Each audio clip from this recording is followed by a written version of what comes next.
Hello friends, இன்றைக்கி நம்ம பார்க்க போகிறது கேரளா ஸ்டைல் முருங்கைக்கறி தான். ஃபஸ்ட் டைம் நம்ம சேனலில் பார்க்குறவங்களா இருந்தாக்கா சப்ஸ்கிரைப் பண்ணிக்கோங்க, பெல் பட்டனை கிளிக் பண்ணிக்கோங்க. நாங்கள் போகிற வீடியோ அப்போ தான் உங்களுக்கு நோட்டிஃபிகேஷன் வரும். நாங்கள் குக்கிங் வீடியோவும் போட்டிருக்கோம், விலாக் வீடியோவும் போட்டிருக்கோம். பாருங்கள், வாங்க இப்போ நம்ம வீடியோக்குள்ளே போகலாம். நம்ம முருங்கைக்கறி செய்கிறதுக்கு தேவையான பொருட்கள் இவ்வளோதாங்க. 2 பெரிய வெங்காயம் கட் பண்ணி வச்சுருக்கேன், பச்சை மிளகா, தேங்காய், முருங்கைக்காய், சின்ன ஜீரகம். இப்போ சின்ன ஜீரகம் ஒரு மிக்ஸி ஜாரில் சேர்த்துக்கலாம். கட் பண்ண தேங்காயும் இது கூட சேர்த்துக்கலாம். அரை மூடி தேங்காய் சேர்த்துருக்கேன். காரத்துக்கு பச்சை மிளகா போட்டிருக்கேன், ஒரு 4-5 பச்சை மிளகா சேர்த்துருக்கேன். இது நல்லா நைஸாக பேஸ்ட்டாக அரைச்சி எடுத்துகிட்டு வந்துக்கலாம். பாருங்கள், நான் நல்லா நைஸாக பேஸ்ட்டாக அரைச்சிட்டேன். இப்போ அடுத்து நம்ம என்ன பண்ணலான்னு பார்க்கலாம். அடுப்பை பற்ற வச்சு வானலை வச்சுட்டேன். இது நம்ம தேங்காய் எண்ணெயில் தாங்க செய்யணும். தேங்காய் எண்ணெய் செஞ்சால் தான் சூப்பர் டேஸ்ட்டு கொடுக்கும். இப்போ எண்ணெய் ஒரு 3 டேபிள் ஸ்பூன் சேர்த்துறேன். தேங்காய் எண்ணெய் காய்ஞ்சு கடுகு பொரிஞ்சிருச்சு.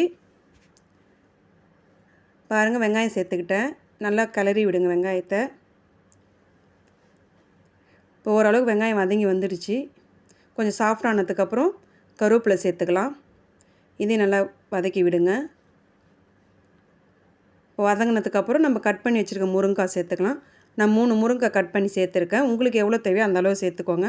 நல்லா பெரட்டி விட்டுட்டு வெங்காயத்தை கூட தேவையான உப்பு சேர்த்துக்கலாம். இதில் அதையும் நல்லா பெரட்டி விடுங்க. இப்போ நம்ம அரைச்சி வச்சு இந்த தேங்காய் விழுந்து இது கூட சேர்த்துக்கலாம். சேர்த்து விட்டு நல்லா கிளறி விடுங்க. முருங்கைக்காவோட நல்லா பெரட்டி விட்டு தேவையான அளவு தண்ணி சேர்த்துக்கலாம். நான் மிக்ஸி ஜாரை கழுவி ஊற்றிருக்கேன். அதுக்கப்புறம் ஒரு அரை கிளாஸ் ஒரு 3/4 கிளாஸ் தண்ணி சேர்த்துருக்கேன். நல்லா முருங்கைக்காய் வேகிற அளவுக்கு தண்ணி ஊற்றிக்கோங்க. ஊற்றிட்டு நல்லா மூடி வச்சுருங்க. ஒரு 10 நிமிஷம் கழித்து ஓப்பன் பண்ணி பார்க்கலாம். நல்லா கொஞ்சம் ஓரளவுக்கு சுண்டு வந்திருக்கு.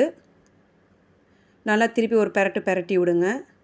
நல்லா பெரட்டி விட்டுட்டு இந்த டைமில் உப்பு சரியாக இருக்கான்னு செக் பண்ணிக்கோங்க. நம்ம காரத்துக்கு வெறும் பச்சை மிளகா மட்டும்தான் சேர்த்துருக்கோம், வேறு எதுவும் சேர்க்கலை. அதனால் உப்பு மட்டும் செக் பண்ணிக்கோங்க. இப்போ திருப்பி மூடி வச்சலாம். நம்ம இன்னும் ஒரு 10 நிமிஷம் கழித்து ஓப்பன் பண்ணி பார்க்கலாம்.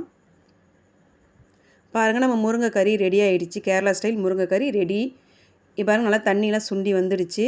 இது சைட் டிஷ்ஷுக்கு சூப்பராக இருக்கும். ரைஸுக்கு நல்லா ஒரு காம்பினேஷனாக இருக்கும்.